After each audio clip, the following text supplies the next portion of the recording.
শহর জুড়ে ঘটে চলেছে এক ভয়াবহ ঘটনা। একের পর এক নিখোঁজ হয়ে চলেছে বাচ্চারা শহরের বিভিন্ন প্রান্ত থেকে। এর পিছনে কার হাত রয়েছে? শিশু পাচারকারী নাকি আরো গভীর কোনো অভিসন্ধি? এই শহরেরই এক যুবক তনু খুঁজে চলেছে এর মূল চক্রীকে। তার বুদ্ধি কি খুঁজে দিতে পারবে ওই নিষ্পাপ প্রাণগুলিকে? জানতে হলে শুনতে থাকুন আমাদের আজকের গল্প ইন্দ্রলোকের ঐন্দ্রজালিক।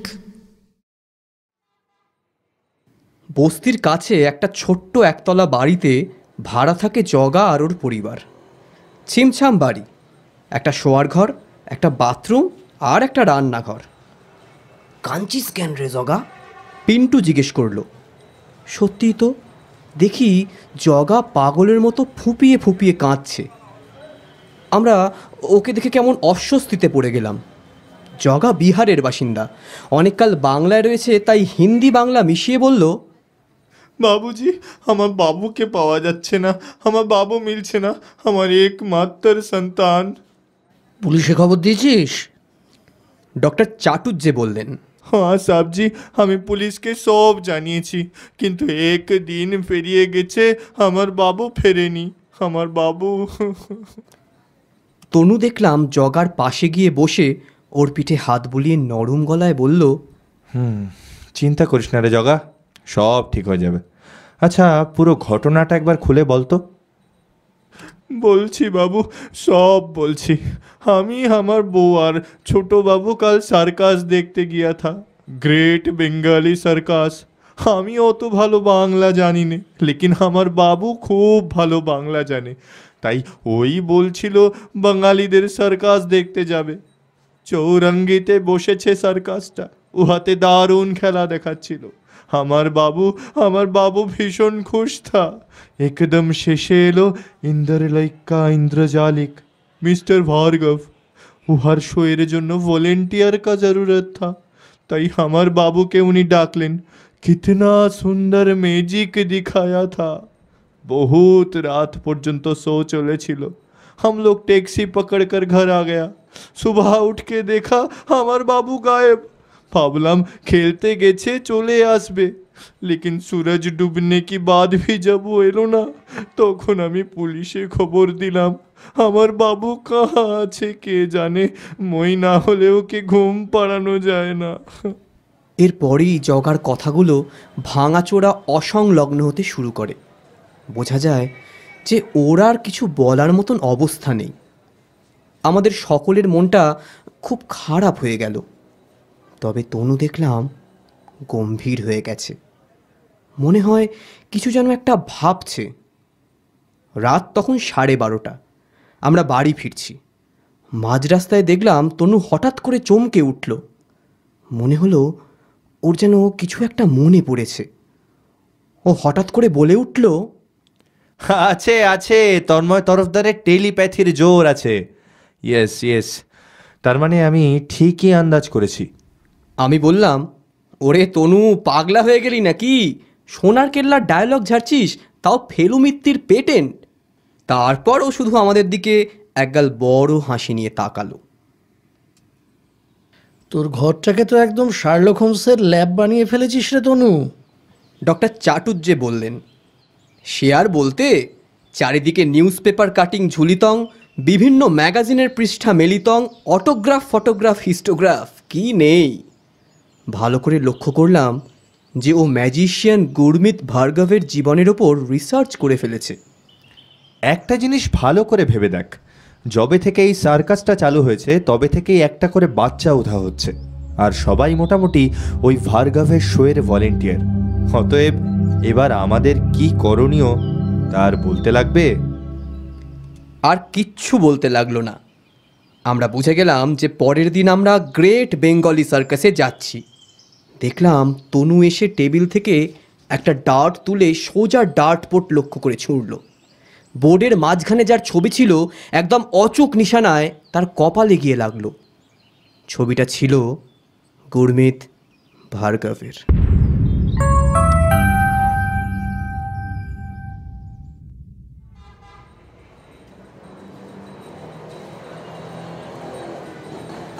সন্ধেবেলা উত্তর কলকাতার রাস্তায় হাঁটতে বেশ ভালো লাগে।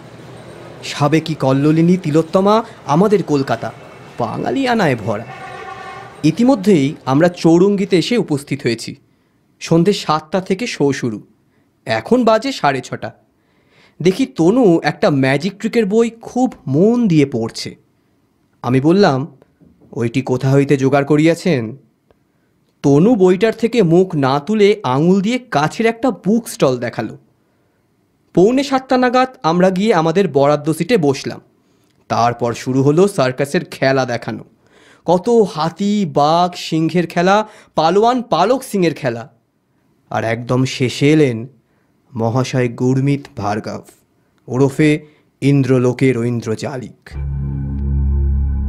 তার সবচেয়ে ফেমাস খেলা হলো মানুষ তথা বাচ্চাদের একটা রংচঙে বাক্সে বন্ধ করে গায়েব করা, তারপর আবার ফিরিয়ে আনা। ভার্গব মঞ্চে আসার সাথে সাথে সার্কাসে অমনোযোগী তনু যেন তীক্ষ্ণ ঈগলের ন্যায় দৃষ্টি নিক্ষেপ করল। তার সব খেলার শেষে এলো গায়েব করার খেল। দেখলাম অডিয়েন্সের মধ্যে থেকে একটা বাচ্চাকে সে ডেকে নিল, একটা কাঁচের আলমারিতে বন্ধ করে একটা কাপড় দিয়ে সম্পূর্ণ ঢেকে দিল। কয়েক সেকেন্ড পরে ওটা তুলতেই দেখি বাচ্চাটা গায়েব। সাথে সাথে আবার কাপড় ফেলে তুলে দেখালেন বাচ্চাটা ওইখানেই রয়েছে, একদম অক্ষত অবস্থায়। ভিড়ের মধ্যে হাততালির ঢেউ খেলে গেল। তারপর মিস্টার ভার্গব 2-1বার ধন্যবাদ বলে চলে গেলেন। সাথে সাথে দেখলাম তাঁবুতে অন্ধকার হয়ে গেল, আর তনু আমার জামা ধরে টেনে তুলল আর ফিসফিস করে বলল, চল অন আওয়ার মিশন। আমরা সকলে উঠে তনুকে অনুসরণ করলাম। দেখি ও সোজা ভার্গবের তাঁবুর দিকে এগোলো।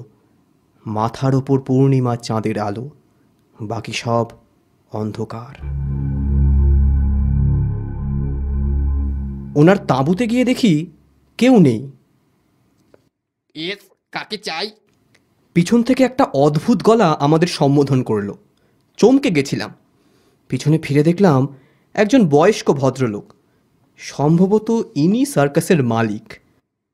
মিস্টার ভার্গবকে খুঁজছেন? হ্যাঁ, উনি কোথায় বলতে পারেন? যতদূর জানি কাছেই একটা মন্দিরে পুজো দিতে যান, তবে এক্স্যাক্ট লোকেশন আমি ঠিক বলতে পারবো না। পুজো? Damn it! বলেই তনু দৌড়লো। আমি বললাম, এই এই তনু, কোথায় যাচ্ছিস? ও শুধু বলল, জাস্ট ফলো মি। আমরা সকলেই প্রায় দৌড় লাগাচ্ছি। কয়েকটা টার্নিং নেবার পর আমরা একটা জীর্ণ ভগ্নপ্রায় বাড়ির সামনে এসে উপস্থিত হলাম। দেখলাম বাড়িটার সামনে আগাছা আর ক্লাইম্বার গাছের জঙ্গল। সামনে একটা বিশাল বড় জং ধরা গেট, সদ্য খোলা হয়েছে। কারণ যে খুলেছে সে তালাটা গেটে ঝুলিয়েই চলে গেছে। আমাদের বুকের ভেতর দুপ দুপ আওয়াজ হচ্ছিল। সাহস করে আমরা তনুকে অনুসরণ করলাম। চারিদিকে শুকনো পাতা ছড়িয়ে থাকায় কচমচ আওয়াজ হচ্ছিল। একটু এগোতেই দেখি তনু মোবাইলের টর্চটা জ্বেলে চারিদিকটা ভালো করে দেখে মোবাইলটা আবার পকেটস্থ করল। তারপর ঝুঁকে একটা বড় লোহার কভারের মতো কিছু একটা মাটি থেকে তুলল। দেখলাম একটা ম্যানহোলের মতো সুড়ঙ্গের পথ, সরু লোহার মই নেমে গেছে নিচে। দেখলাম হালকা হালকা আলোর আভা আসছে, অর্থাৎ কেউ সেখানে আছে। আমরা সবাই ওই সিঁড়ি বেয়ে নিচে নেমে গেলাম। নিচে নেমে যা দেখলাম তাতে আমার শরীরে কাঁটা দিয়ে উঠল। সে কি নৃশংস দৃশ্য! দেখি এক বিশাল বড় পুজোর চাতাল, একদিকে কয়েদখানা, ওখানে বন্দি 100টা বাচ্চা। অদ্ভুত, তারা কেউ নড়াচড়া করছে না। তনুকে জিজ্ঞেস করাতে ও বলল, দে আর হিপনোটাইজড। আরেকদিকে এক বিশাল খোদাই করা মহাকালীর মূর্তি। ভার্গব দেখছি সামনে বসে যজ্ঞ করছে। কুণ্ডের চারিদিকে কঙ্কাল আর খুলির ছড়াছড়ি। ভার্গবের ঠিক সামনে দুটো জিনিস, একটা বিশাল তক্তা, তার উপরে রয়েছে একটা পচা গলা দেহ, তাও আবার মুন্ডুহীন। আর কাছেই একটা বর্ষায় বিদ্ধ খুলি, আর ঠিক তার পাশে নরবলি দেওয়ার সরঞ্জাম। আমি আর নিজেকে সামলাতে না পেরে বললাম, এসব এসব কি রে তনু? কিন্তু তনু কই? তনুকে তো দেখতে পাচ্ছি না। আমরা তনুকে দেখতে পাই বা না পাই, ভার্গব কিন্তু দেখলাম আমাদের দেখতে পেয়ে গেছে। ওর মুখটা কোনো অংশে একটা পিশাচের চেয়ে কম লাগছিল না। খালি গায়ে ছাই ভস্ম মেখে, হাতে বিশাল বড় ভোজালি নিয়ে, ওর চোখ দুটো সম্পূর্ণ রক্তবর্ণ। ও উঠতেই আমরা পালাবার উপক্রম করলাম, কিন্তু বৃথা। বেশ বুঝতে পারছি যে আমাদের পাগুলো কোনো এক অশরীরী বলে ভারী হয়ে গেছে। আমরা এক চুলও নড়তে পারছি না। দেখছি ভার্গব ভোজালি নিয়ে আমাদের দিকে এগিয়ে আসছে। ওর মুখে চরম হিংস্রতা, আর আমাদের কপালে বিন্দু বিন্দু ঘাম। তনু এইভাবে আমাদের একা ফেলে পালালো, ব্যাটা বিট্রেয়াল।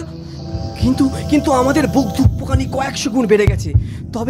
তবে কি আজই এই বেনামি ছোট্ট মাছ ভাত খাওয়া সাদাসিধে জীবনটার শেষ দিন? আমার মাথা কাজ করছে না।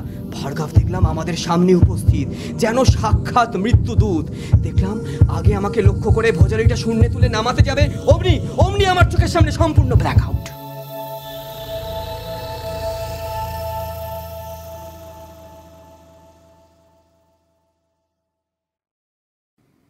কতক্ষণ যে অজ্ঞান ছিলাম জানি না। জ্ঞান ফিরল জলের ঝাপটায়। উঠে দেখলাম বেঁচে আছি, আর ঘর ভর্তি পুলিশ। বাচ্চাদের বের করে ওপরে নিয়ে যাওয়া হয়েছে। এ কি, ভার্গব অজ্ঞান? তনু অট্টহাস্য হেসে বলল, হয় রে খ্যাপা হয়। তবে শোন, তোর মাথার কারেন্ট চলে যাওয়ার পর কি হলো? আসলে তোরা যখন আমায় খুঁজছিলিস, তখন আমি ওই চোরাই রাস্তা ধরে ওই কালী মূর্তির পেছনে গিয়ে উঠলাম। তোরা বেশ ভালো ডিস্ট্র্যাকশনের কাজ করছিলিস, তাই আমার কাজ করতে হেব্বি সুবিধা হলো। ও যতক্ষণ নিজের মন্ত্র বলে তোদের পা ভারী করে ভোজালি নিয়ে তোদের দিকে এগোয়, আমি চুপটি করে ওই বল্লম থেকে খুলিটা তুলে ও ব্যাটারে ছুঁড়ে মারি, আর অবিশ্বাস্যভাবে ওটা স্ট্রেট ওর মুন্ডুর পেছনে গিয়ে লাগলো, আর ও মাটিতে পড়ে গেল। খুলিটারও কিচ্ছু ছিল না, মাটি স্পর্শ করতেই গুঁড়িয়ে যায়। এরপর ডাক্তারবাবু পুলিশ ডেকে নিয়ে আসেন। আমি তখনও হতভম্ব। আমার মগজে চলা কারফিউটাকে বুঝতে পেরেই বোধহয় তনু বলে উঠল, শোন, বেশি চাপ নিস না, সব বুঝতে পারবি। পরের দিন বিকেল। তনুর বাড়ির ড্রয়িং রুমে হাজির আমরা সবাই বলতে আমি, ডক্টর চাটুর্যে, পিন্টু, জগা এবং স্থানীয় থানার বড়বাবু মিস্টার ঘোষ। এক রাউন্ড চায়ের পর ওর আইডল প্রদোষ মিত্রের অনুকরণেই তনু শুরু করলো। আচ্ছা, প্রথমেই বলে রাখি, এই কেসটা নিয়ে আমি কিন্তু ভেতরে লড়ছিলাম অনেক দিন থেকেই। ব্যাপারটা মোটেও অত সহজ ছিল না। একটা জিনিসে আমার প্রথম থেকেই কেমন যেন খটকা লেগেছিল, যেটা আমি সেদিন বলেও ছিলাম। প্রতিটি বাচ্চা হারানোর সাথেই কিন্তু ভার্গবের শোয়ের একটা সংযোগ লক্ষ্য করা যাচ্ছিল। এটা গেল একটা দিক। এবার ওই ঘটনাটা বোঝার জন্য আমাদের একটা লং ফ্ল্যাশব্যাকে যেতে হবে। Long flashback? সেটা কীরকম? ডক্টর চাটুর্যের কৌতূহলী প্রশ্ন। হ্যাঁ, সেটাই বলছি। পাশের টেবিল থেকে জলের গ্লাসটা তুলে দুটো চুমুক দিয়ে তনু আবার শুরু করলো। ওই মন্দিরটার কিন্তু একটা ইতিহাস আছে। ওই মন্দিরের প্রতিষ্ঠাতা ছিলেন জোড়াদিঘির বিখ্যাত জমিদার আশুতোষ রায়চৌধুরী। বেসিক্যালি এই জমিদার ভদ্রলোকটি ছিলেন তন্ত্রমন্ত্রে খুবই ইন্টারেস্টেড। এমনকি উনি নিজে তন্ত্র চর্চাও শুরু করেন। ওনার গুরুদেব ছিলেন সদানন্দ মহারাজ। তিনি নিজেই তন্ত্র সাধনাকে একটা নৃশংস রূপ দিয়েছিলেন। শোনা যায় তিনি নরবলিও দিতেন। পরবর্তীকালে ইংরেজরা ওই মন্দিরে গিয়ে শুধু যে নরবলি বন্ধ করে তাই নয়, সদানন্দ মহারাজের শিরচ্ছেদ করে রাস্তায় টাঙিয়ে দেয়। এই পর্যন্ত শুনেই থানার বড়বাবু মিস্টার ঘোষ বলে উঠলেন, তা তুমি এত কিছু জানলে কি করে ভাই? ঈষৎ হেসে তনু জবাব দিল, এর পেছনে আমার একটা সিক্সথ সেন্স এবং ইতিহাসের প্রতি অ্যাট্রাকশনই দায়ী। আমি বরাবরই পুরনো বাংলা নিয়ে পড়াশোনা করি। এই কেসটা নিয়ে ভাবতে গিয়ে প্রথমেই আমার মনে হয়েছিল এর পেছনে একটা পুরনো ইতিহাস থাকলেও থাকতে পারে। ভার্গব লোকটা যে ম্যাজিশিয়ান, এই ব্যাপারটাই আমাকে ভীষণ ভাবাতো। আর এসবের মধ্যেই আমার হাতে এলো একটা দুষ্প্রাপ্য বই, প্রাচীন বাংলার জমিদারি বৃত্তান্ত। এ ব্যাপারে অবশ্য কাইন্ড কার্টসি মণিলাল বন্দ্যোপাধ্যায়, আমাদের স্কুলের ইতিহাসের মাস্টারমশাই। ওই বইয়ে আমি এই মন্দিরের পুরো ব্যাকগ্রাউন্ডটাই পেলাম। আমি এবার অধৈর্য হয়ে বললাম, আরে সে তো নয় বুঝলাম, কিন্তু এসবের সাথে ভার্গবের রিলেশনটা কোথায়? তনু আমার দিকে হাত তুলে বলল, খুব রেলিভেন্ট কোশ্চেন। সেই কথাটাতেই আসছি। যে বইটার কথা বললাম তার সাথে আরেকটি বইও আমার হাতে এলো, প্রাচীন বাংলার বংশকোষ, 5 খণ্ডের এক বিরাট দলিল। এই বইয়েই পেলাম বাগচি বংশের ইতিহাসের কথা। প্রাচীন বাংলায় এই পরিবার অঘরী তন্ত্র সাধনায় অনেক কাণ্ডকারখানা ঘটিয়েছিল। সদানন্দ মহারাজ এই পরিবারেরই লোক। তার আসল নামটা যদিও জানতে পারিনি, কিন্তু জানতে পারলাম অহিন্দ্রনারায়ণ বাগচির কথা। আর একটা ছবিও পেলাম। বলাই বাহুল্য ছবিটা অনেক পুরনো। আমি ছবিটাকে রেস্টোর করিয়ে এনলার্জ করাই। ওয়েট, সেই কপিটা তোদের আগে দেখাই। পাশের টেবিলে রাখা একটা বড় ব্রাউন পেপারের খাম থেকে ছবিটা বার করে তনু আমাদের দিকে তুলে ধরল। ডক্টর চাটুর্যে বলে উঠলেন, আরে একে তো ভীষণ। আমারও মনে হলো লোকটাকে কোথায় যেন দেখেছি। মুচকি হেসে তনু আরেকটি ছবি বের করলো, বলল, একই ছবি, শুধু এতে একটু ফটোশপের কারসাজি আছে। জাস্ট একটা ফ্রেঞ্চ কাট। ছবিটা দেখেই উপস্থিত সকলেই চমকে উঠল। ঘোষবাবু বলে উঠলেন, এ কি, এ যে দেখি ভার্গব। ছবি দুটো আবার টেবিলে রেখে তনু বলতে শুরু করলো, এক্স্যাক্টলি। তবে ভার্গব নন, ইনি অহিন্দ্র নারায়ণ বাগচি, ভার্গবের ঠাকুরদা। ভার্গবের আসল নাম সুরেন্দ্র নারায়ণ বাগচি। এই ছবিটা দেখেই আমার কাছে অনেক কিছু ক্লিয়ার হয়ে যায়। ভার্গবের পার্সোনাল ডিটেলসটা অবশ্য আমায় পেতে সাহায্য করে আমার এক দুঃসম্পর্কের কাকা, লালবাজারে পোস্টেড। বাকিটা শুধু 2 2 4। অ্যাকচুয়ালি আমরা যদি একটু ভেবে দেখি তাহলে বুঝতে পারবো সেদিন ছিল সার্কাসের 100তম দিন। আর আমার ডিডাকশন অনুযায়ী এই 100টা বাচ্চার বলি দিয়ে সদানন্দকে পুনরুজ্জীবনের প্ল্যান করেছিল ভার্গব। ম্যাজিক শোয়ের পাশাপাশি অঘরী বিদ্যাও চালিয়ে যাচ্ছিল। এই পুনরুজ্জীবনের থিওরিটা সম্ভবত সদানন্দ নিজেই তার উত্তরসূরিদের উদ্দেশ্যে কোথাও লিপিবদ্ধ করে গেছেন, যদিও I am not sure enough. সব কিছু শুনে ঘোষবাবুর মন্তব্য, বাবা রে, কি ভয়ঙ্কর লোক মশাই। ডক্টর চাটুর্যে বললেন, গলাটা খুব শুকনো লাগছে। সবার দিকে চোখ বুলিয়ে তনু বলল, আর 1 রাউন্ড চা হলে মন্দ হয় না। আমাদের উত্তরের প্রত্যাশা না করেই তনু জগাকে ডাক দিল, ওরে জগা, বাবা চাটা নিয়ে আয় বাবা। হুকুম তামিল করার জন্য জগা বেরোতেই আমি তনুর দিকে তাকিয়ে দেখলাম ওর মুখেও অদ্ভুতভাবে লেগে রয়েছে ফেলুদার পেটেন্ট নেওয়া মার্কামারা এক পেশে হাসি।